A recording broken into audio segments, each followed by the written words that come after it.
Russia থেকে S-400 চুরির চেষ্টা করেছে পাকিস্তানের বিরুদ্ধে উঠল বিরাট অভিযোগ। S-400 চুরি করতে আইএসআইকে রাশিয়ায় পাঠানো হয়েছিল, বিস্ফোরক দাবি প্রাক্তন পাক সেনা কর্মকর্তার। চীন না বলতেই রাশিয়ার দিকে নজর। S-400 চুরির অভিযোগে তোলপাড় ইসলামাবাদ। অপারেশন সিঁদুরের পর আকাশ ফাঁকা, প্রতিরক্ষায় দিশেহারা পাকিস্তান।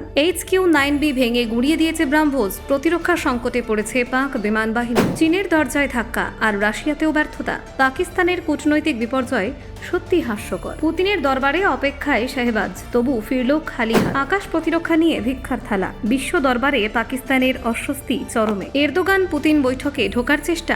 পাক প্রধানমন্ত্রীর বিরুদ্ধে উঠল বিস্ফোরক দাবি। চীনের অস্ত্রে ভরসা ভাঙল। রাশিয়ার S-400 কি তবে শেষ আশা পাকিস্তানের? দেখুন, পাকিস্তান সরকার ও সেনাবাহিনীর বিরুদ্ধে বিস্ফোরক মন্তব্যের জন্য পরিচিত প্রাক্তন পাক সেনা কর্মকর্তা আদিল রাজা ফের শিরোনামে। একাধিকবার আগেও তিনি সেনা এবং গোয়েন্দা সংস্থার গোপন কর্মকাণ্ড প্রকাশ্যে এনেছেন বলে দাবি করেছেন। এবার তার অভিযোগ আরও চাঞ্চল্যকর, যা আন্তর্জাতিক মহলেও কৌতূহল তৈরি করেছে। সম্প্রতি একটি ভিডিও বার্তায় আদিল রাজা সরাসরি দাবি করেন, উন্নত বিমান প্রতিরক্ষা ব্যবস্থা S-400 চুরি করার উদ্দেশ্য পাকিস্তানের গোয়েন্দা সংস্থা আইএসআই তাদের এজেন্টদের রাশিয়ায় পাঠিয়েছে। তার বক্তব্য অনুযায়ী পাকিস্তানের বিমান প্রতিরক্ষা ব্যবস্থার দুর্বলতাই এই বিপজ্জনক সিদ্ধান্তের মূল কারণ।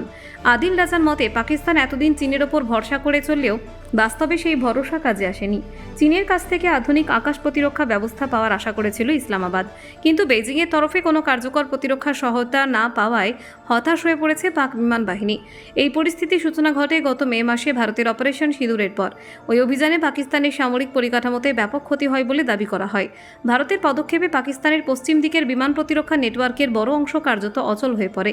ভারতের সঙ্গে সংঘর্ষের সময় পাকিস্তান চীনের দেওয়া HQ-9B আকাশ প্রতিরক্ষা ব্যবস্থার উপর নির্ভর করেছিল, কিন্তু সেই ব্যবস্থাকে ভেঙে চুরমার করে দেয় ভারতের ব্রাহ্মোস এবং স্ক্যালপ ক্ষেপণাস্ত্র। ড্রোন হামলার মাধ্যমে লাহোরের গুরুত্বপূর্ণ রাডার ব্যবস্থা ধ্বংস করা হয় বলে অভিযোগ। এই ধাক্কার পর থেকে বারবার চীনের কাছে নতুন প্রতিরক্ষা ব্যবস্থা চেয়ে আবেদন জানাতে থাকে পাকিস্তান। তবে বিভিন্ন রিপোর্টে দাবি করা হয়েছে বেইজিং এই অনুরোধ সরাসরি প্রত্যাখ্যান করেছে। চীন স্পষ্ট জানিয়ে দেয়, তারা এই মুহূর্তে পাকিস্তানকে উন্নত আকাশ প্রতিরক্ষা ব্যবস্থা দেবে না। আদিল রাজা আরও জানান, পাকিস্তানের শীর্ষ সামরিক কর্মকর্তারা টানা 2 সপ্তাহ চীন সফর করেন। উদ্দেশ্য ছিল চীনা নেতৃত্বকে রাজি করিয়ে কোনোভাবে আধুনিক প্রতিরক্ষা প্রযুক্তি আদায় করা, কিন্তু এই দীর্ঘ প্রচেষ্টার পরেও ইসলামাবাদ খালি হাতেই ফিরতে বাধ্য হয়। চীনের এই না বলার পেছনে বড় কারণ হিসেবে উঠে এসেছে পাকিস্তানের আর্থিক সংকট। আদিলের দাবি, এত দামি প্রতিরক্ষা ব্যবস্থা কেনার মতো অর্থই নেই পাকিস্তানের হাতে, ফলে চুক্তি করার বাস্তব ক্ষমতাও হারিয়ে ফেলেছে দেশটি। এই অবস্থায় নাকি চরম পথ বেছে নেয় পাকিস্তানের গোয়েন্দা সংস্থা আইএসআই। আদিল রাজা দাবি করেন, রাশিয়া থেকে S-400 প্রযুক্তি চুরি করার জন্যই সেখানে গোপনে এজেন্ট পাঠানো হয়েছে। তার মতে এটি শুধু অবৈধ নয়, আন্তর্জাতিক স্তরে মারাত্মক বিপদ ডেকে আনতে পারে।